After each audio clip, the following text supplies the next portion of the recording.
Pues estamos aquí hoy jueves eh, de la cuarta semana de Cuaresma y la iglesia nos propone hoy eh, un par de lecturas interesantes que hay que comentar un poco. La primera es del libro del Éxodo y es parte del famoso episodio del becerro de oro, ¿no? Lo interesante de esto es que Israel en la Biblia llega a través de una serie de etapas, según algunas cuentas son 12 etapas del monte Sinaí, donde hicieron la alianza, hasta la tierra prometida.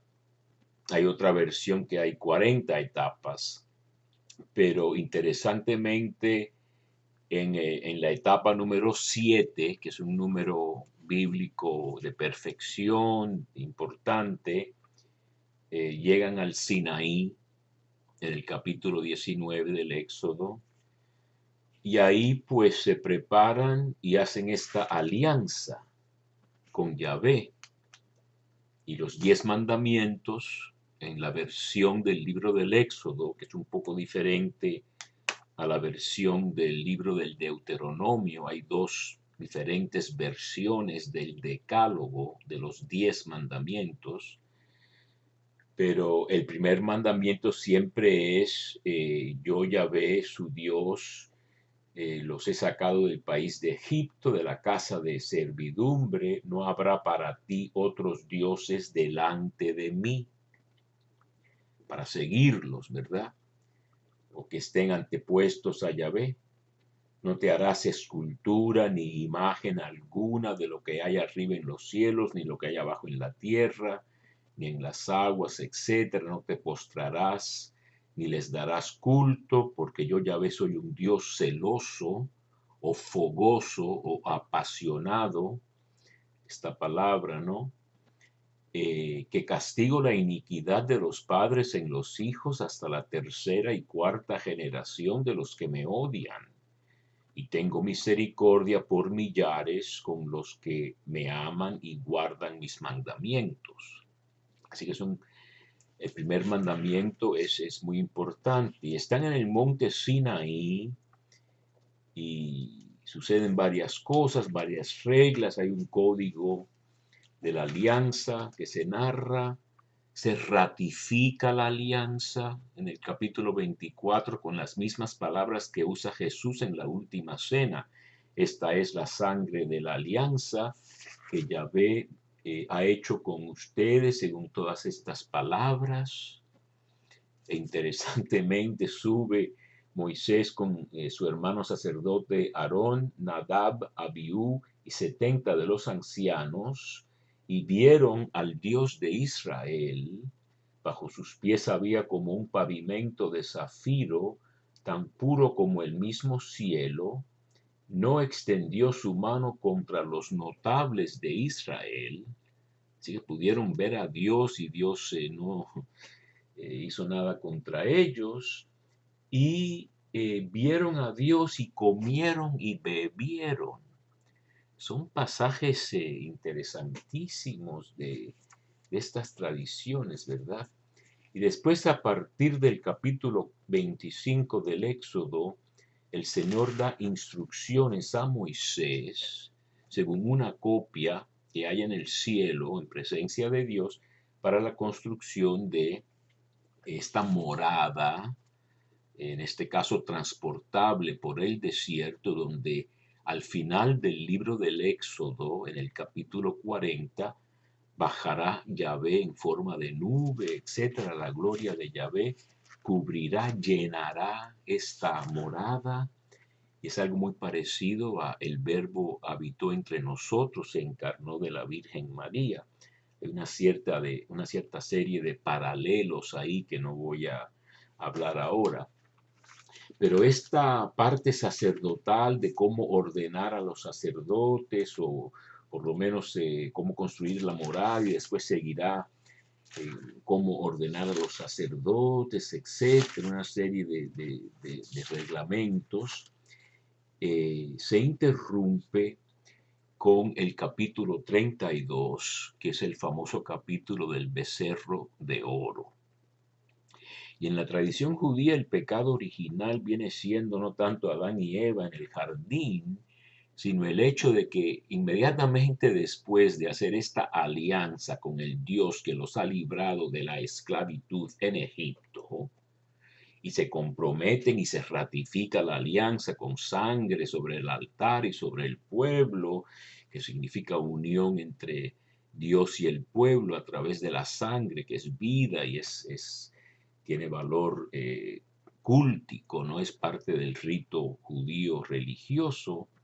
Inmediatamente después se demora Moisés estando en la montaña y el pueblo, viendo que se tardaba Moisés, le piden a su hermano Aarón, el sacerdote, que les haga un Dios que vaya delante de ellos, porque no sabemos lo que le ha pasado a Moisés. Fíjense, proponen lo mismo a lo cual habían jurado, vamos a decir, no hacer en los 10 mandamientos. Y Aarón hace este becerro de oro que se podría comentar que en verdad se trata de 2 becerros. A veces se habla en plural: estos son tus dioses, Israel, que te sacaron de la tierra de Egipto. Y sabemos que después, cuando se dividen los 2 reinos del norte y del sur de Israel, como el templo famoso de Salomón estaba en el sur, en Jerusalén, los secesionistas, los que se habían separado como otro reino en el norte con la capital en Samaria, decidieron hacer su propio símbolo religioso para que la gente no tuviera que ir al otro reino a adorar a Dios, e hicieron 2 becerros de oro, uno en el extremo norte, en Dan, en el territorio de la tribu de Dan, y uno en el sur, en Betel, en una ciudad muy antigua, muy famosa. Y entonces hay un eco de esa historia en este relato, y Aarón es visto muy mal en este relato y le pide al pueblo que dé sus joyas, etcétera, y que fundan, que hagan un becerro de oro, algo prohibido, fundir dioses de metal, etcétera, está muy prohibido. Entonces la ira de Yahvé se desata, ¿verdad? Se enoja mucho con el pueblo, y Moisés baja y ve que han pecado y tiene que interceder por el pueblo, que es una de las cosas que hacen los profetas en Israel. Moisés es el más grande de los profetas. Y entonces intercede para que Dios no aniquile al pueblo ¿verdad? Así que Moisés tiene este papel de intercesor, y dice aquí que Yahvé, aquí dice renunció, pero la versión de este sitio que a mí me gusta mucho, que se llama Ciudad Redonda, dice: entonces se arrepintió el Señor de la amenaza que había pronunciado contra su pueblo. Así que es uno de los instantes en que se dice que, instancias en que se dice que Dios se arrepiente de desearle, ¿no?, o planear hacerle el mal a Israel como castigo por la enormidad de sus pecados, ¿verdad? Entonces es interesante este pasaje de la intercesión de Moisés, rogándole a Dios que se acuerde de sus siervos Abraham, Isaac e Israel, o Jacob, a quienes juraste por ti mismo: multiplicaré vuestra descendencia como las estrellas del cielo, y toda esta tierra de que he hablado se la daré a vuestra descendencia para que la posea para siempre. Entonces, este amor que tiene Dios por Abraham, Isaac y Jacob es algo que perdurará. Y San Pablo, precisamente en Romanos, en esos capítulos famosos sobre la relación con los judíos, sus hermanos judíos, en los capítulos del 9 al 11 de Romanos, Pablo precisamente habla de este amor que nunca se acabará, que tiene Dios por los patriarcas de Israel, Abraham, Isaac y Jacob. Y entonces con ese trasfondo un poquito de las escrituras y pasamos al Evangelio de Juan, es precisamente estos debates que hay en el Evangelio de Juan con los llamados judíos, porque todos son judíos, pero el escritor, el evangelista ha adoptado esta palabra, este término judíos, como si fueran los enemigos de Jesús, siendo él judío, ¿no?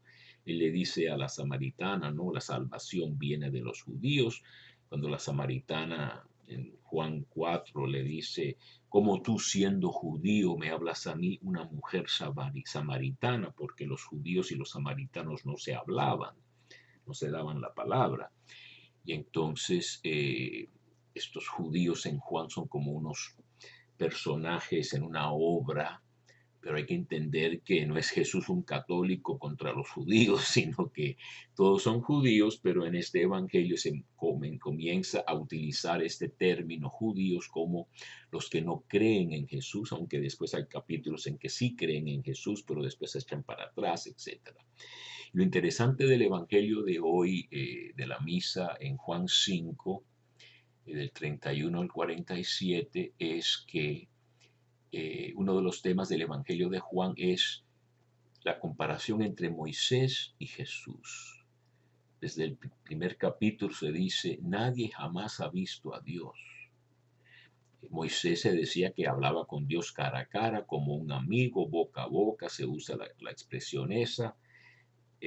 Pero al final, cuando Moisés pide ver a Dios, lo único que ve es la parte trasera de Dios. En el capítulo 34 dice Dios, nadie me puede ver a mí y vivir. Por eso hay otros pasajes que son interesantes en que se come con Dios y se puede vivir, ¿no? Así que la Biblia está llena de diferentes imágenes que no se compaginan exactamente a cierto nivel, pero en otro nivel son como puntos de vistas complementarios que se interpretan o se ayudan o se corrigen unos a otros y se llena el panorama. Pero aquí lo interesante es que Jesús dice, ustedes buscan en las escrituras pensando encontrar en ellas vida eterna, pero hablan de mí. Quiere decir sin reconocer que hablan de Jesús las escrituras y que Moisés es una figura de Jesús, un modelo para el futuro de Jesús. Pues entonces, si no entendemos eso, no entendemos la Biblia como estos personajes del Evangelio de Juan.